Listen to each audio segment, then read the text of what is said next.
What's going on, guys?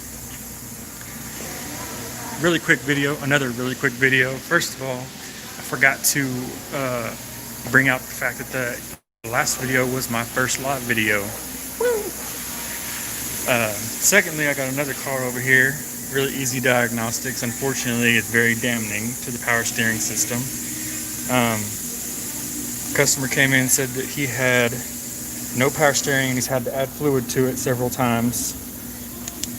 Really quick inspection showed me that the power steering pump right here was leaking down all over everything. But in doing so, and him neglecting it, and I examined the reservoir, I don't know if you can tell, but you see those little speckles? That's metal. Anytime you have metal in your reservoir, any reservoir, that's not good. That's real bad. So, the only way to fix this issue is a complete overhaul of the power steering system.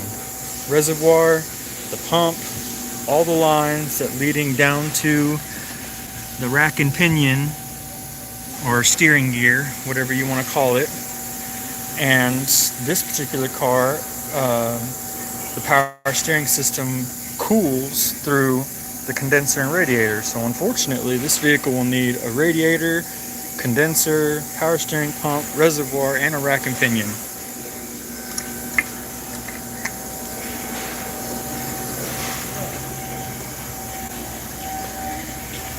And that fucking sucks. Done quite a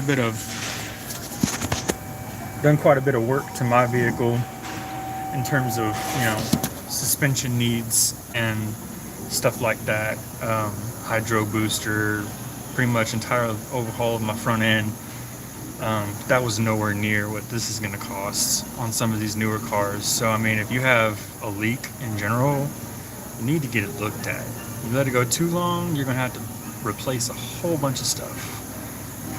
Like I said, I mean, just in parts alone for this Camaro right here is going to be about $3,000, and that's not including the labor. And a lot of things have to come off to replace all of these components. So it's going to be a very costly repair. Word of advice: make friends with a mechanic, a trusty, honest mechanic, and have your vehicle looked at regularly. And if they recommend something, you should probably do it, or save as often as you can to do it, because without a car, then the investment that you just put money into is just a brick. Because after a little while of him driving that any longer, you probably would have locked up the rack and pinion and wouldn't have been able to drive it, period. He got lucky enough and kept fluid in it enough to keep it from shaving any more metal into it. But yeah, once I get some parts in for that, I'll make a video of what all I had to replace. Till then, y'all stay safe, and I'll see you next time.